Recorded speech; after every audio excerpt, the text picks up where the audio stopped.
How can I learn to be happy? Excellent question. Probably the most important thing that they should teach in schools today. You're going to learn about it here today. How is it we can do some amazing and sometimes unexplainable things, like heal our own bodies by the power of our thought? Mother's intuition, the law of attraction. Can we really tap into our subconscious mind? Can we really create our own realities? It begs the question, are we novice gods?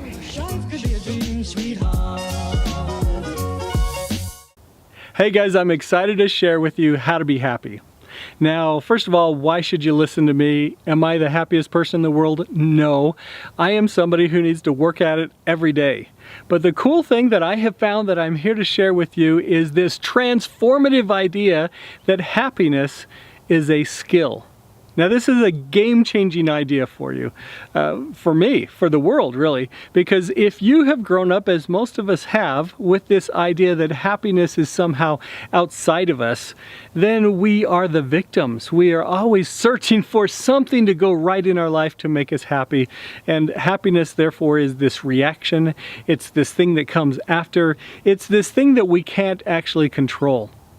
I can't remember who said this quote, but it's a beautiful quote and it says what happiness is. Trying to be happy by searching for things outside of ourselves is like taping sandwiches all over our body when we're hungry. I mean, you think about it, that is not how it works. To satisfy your hunger, it needs to go within, it needs to go inside. And that's really what happiness is too. It is an inside out process. We get right internally and then everything clicks on the outside. So let me share with you 3 skills that will help you be happy, get happy now.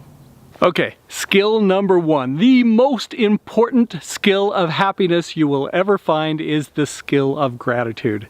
There were 10 words that changed my life. I remember I was reading some books and they were on positive psychology, the science of happiness really, and I had never heard before that happiness was something that you could do yourself, that it was something internal. I'd always thought it was something outside of me that needed to change, and I lived a very frustrated life. Well, I was reading about all these scientists who would conduct these experiments on people and they would introduce different elements in there. Well, one day when I was reading, one of the researchers said 10 words that completely changed my life. He said, "You can't be happy and ungrateful at the same time." My mind was blown because that meant, I mean, I was so frustrated at that time. I was angry, I was reactionary, I was falling apart, really. My life was kind of horrible, and I tell you about that in other episodes. But what changed for me is the idea that if I can't be grateful and unhappy at the same time, since I'm unhappy now, if I can increase my gratitude levels, can I therefore be happy? And when I started to do that, that's when things started to change for me. So you can't be grateful and unhappy at the same time. So if you can learn to boost your gratitude levels by yourself, that means that you will no longer have to wait for, hope for, and just yearn for happiness to somehow come along and magically appear in your life, but you will be able to create it whenever you want. So gratitude is the first thing. If you want a simple suggestion tip for gaining gratitude in your life, is to start a gratitude journal. Actually writing things down helps you become fully present, helps you focus on what it is that you're thinking about, and it helps you really make that a big part of your life. So I generally will write down like about 5 each day, and I will say, I am so grateful and happy now that, or I am so grateful and happy that, and then I will list something that I'm grateful for. And as I work on this, as I focus each day, as I really look at this as a skill and develop it as a muscle, it has completely changed my life. Am I the happiest person in the world? No, but I am not the person I was. If you saw who that guy was, and I tell my stories in other videos. I'm sorry, I don't want to take the time to tell you that, because you see me now and you see a peaceful, calm guy, and that's not where I was. And anyway, the skill of gratitude is the thing that changed things the most for me. So if you're looking to get happiness in your life, step number 1, get the skill of gratitude. Okay, now skill number 2 is to savor the now. Now this can mean a lot of different things. First of all, first and foremost, it means to be fully present, to be right here, right now where you're at. And rarely do we ever live in the present. Think about it. Generally, your mind's racing. It's either like dwelling on some negative experience that happened in the past, obsessing over that, or you're thinking about what's in the future, and I got to do this and this and this and this today, and you're so focused on stuff that is gonna happen or that you need to have happen, and you're never actually where you're at. I know in filmmaking, I would hire a crew and a lot of freelancers and things like that, and one of them pointed out to me that he was sad he never ever got to work on the show he was hired on because he was always focused on what's next.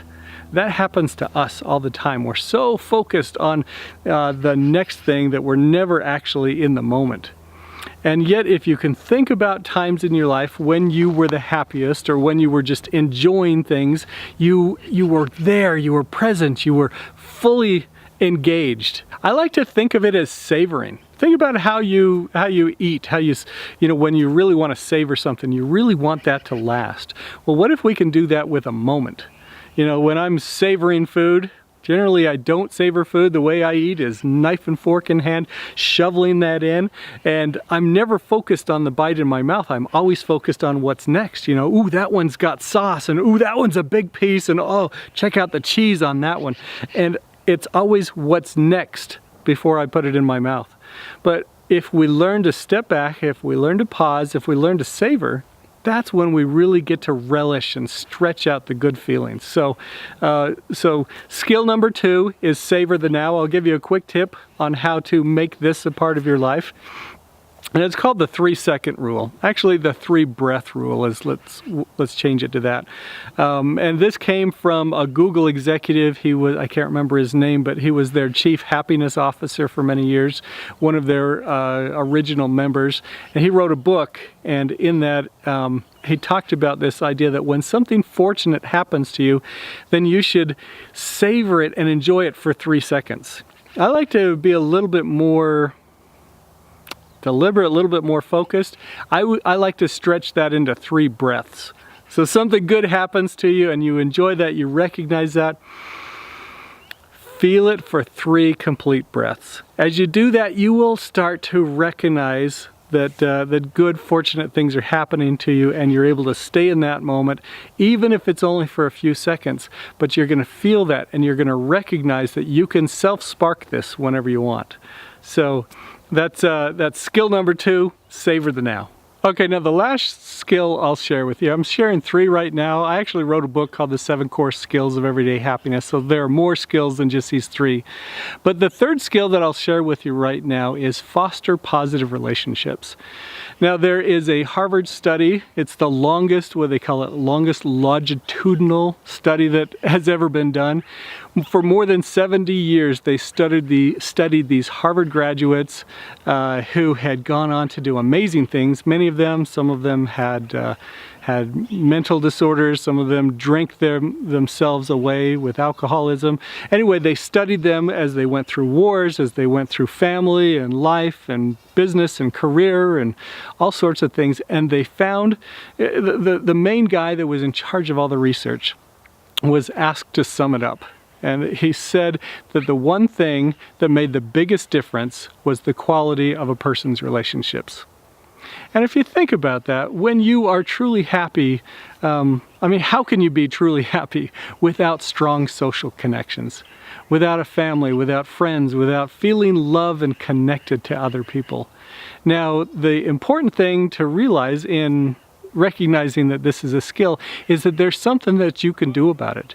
There's something you can do right now to enhance the relationships that you have, to strengthen those.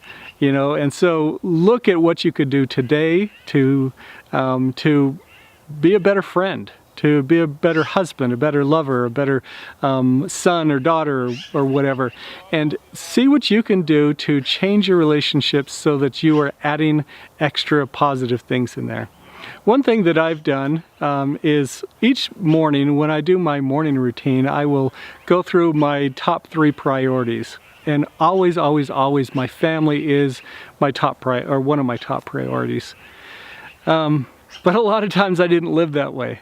And so what I will do is I will write down my top priority, my family, and then I will write down something I'm going to do today to prove that that is a priority. And then when I do that task, it reminds me and it reminds them that they are the highest value in my life. So if you are looking for how to be happy, understand if you take a skills-based approach, it can completely change your life. Suddenly you are in control. You have all these powers and you don't have to live so that you're waiting for or hoping for happiness to somehow come to you. So anyway, that's a little bit about that. If you want to find out more, visit my website, scottwilhite.com. I've got a book, I've got an app. I'm happy to help you out on how to be happy. But the main thing is I want you to understand it's a skill. And if you take a skills-based approach, then you are suddenly in control and creating the kind of life you want. How is it we can do some amazing and unexplainable things? Join me as I look at the evidences that show we have untapped godlike power within us. Click subscribe to catch more episodes, or ring the bell and get notified when a new video comes out.